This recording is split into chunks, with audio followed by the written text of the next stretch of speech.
La Tunisie qui s'enflamme après le meurtre ce matin de Chokri Belaïd. Chokri Belaïd, l'une des figures de l'opposition laïque du pays. En réaction à cet assassinat, l'opposition tunisienne a lancé aujourd'hui un appel à une grève générale. Elle a par ailleurs suspendu sa participation à l'Assemblée constituante. Carole Assignon, bonsoir. Bonsoir, Georges Ibrahim. Voilà, vous êtes avec moi dans ce studio. La Tunisie donc qui s'enflamme. Dans la rue, des manifestations ont été organisées un peu partout en guise de protestation. À Tunis, des heurts entre policiers et des dizaines de protestataires ont même été signalés devant le ministère de l'Intérieur.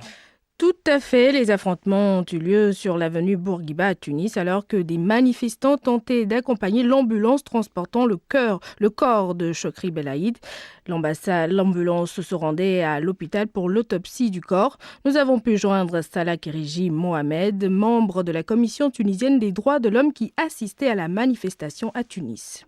Malgré l'opposition de la police, malgré les bombes lacrymogènes, malgré les chars, malgré tout ça, ils sont là devant le ministère de l'Intérieur pour protester contre le crime d'un côté. De l'autre côté, ils sont en train de sonder le slogan Dégage du ministre de l'Intérieur, les commissions de protection de la Révolution qui sont soutenues par Ghanouchi et Nahda. Qu'est-ce que les manifestants reprochent à cette commission et au pouvoir? Ils reprochent à cette commission sa façon violente d'agir contre tous les partis qui sont opposés à Nahda.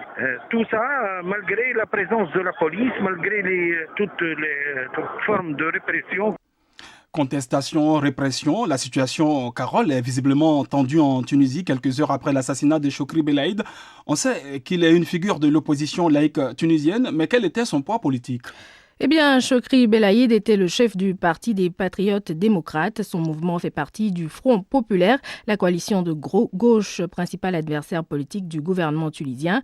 Riyad Idaoui, directeur du Centre arabe de recherche et d'analyse politique et sociale à Genève, était l'un de ses amis. Il nous parle de l'homme et de ses projets. C'est un homme franc. Depuis un moment, il a reçu plusieurs menaces de mort des groupuscules djihadistes islamistes. Il a présenté ces menaces au ministre de l'Intérieur, M.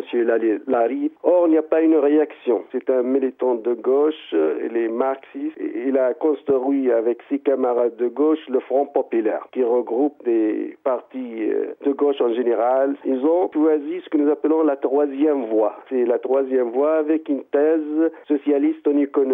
Donc lui, il est contre l'économie de marché. Avec ses camarades, ils veulent renforcer le secteur public en Tunisie. Chokri Belaïd a donc été tué ce matin par balle alors qu'il s'apprêtait à sortir de chez lui. Un assassinat qui met la Tunisie dans une zone de turbulence. Une réaction à cet assassinat, le chef d'Ennahda, le parti islamiste au pouvoir en Tunisie, Rached Ghanouchi, a dénoncé le meurtre d'un opposant tunisien de Chokri Belaïd, donc estimant que les tueurs voulaient un bain de sang en Tunisie, alors que les proches du défunt accusent son mouvement d'être responsable de ce crime. Et c'est à Strasbourg, en France, que le président tunisien, Monsef Marzouki, a appris la nouvelle de l'assassinat de Chokri Belaïd. Le président Marzouki était ce matin devant le Parlement européen. Il a notamment plaidé pour que les créanciers de son pays annulent au moins partiellement la dette tunisienne. Monsef Marzouki a même été longuement ovationné à l'issue de son discours. Il a arraché des larmes à certains députés européens lors de son plaidoyer en faveur de la démocratie en Tunisie. Toujours en Afrique du Nord, Human Rights Watch a critiqué ce mercredi la lenteur des réformes en Libye et a appelé les autorités libyennes à prendre sous leur responsabilité des milliers de personnes encore détenues par des milices.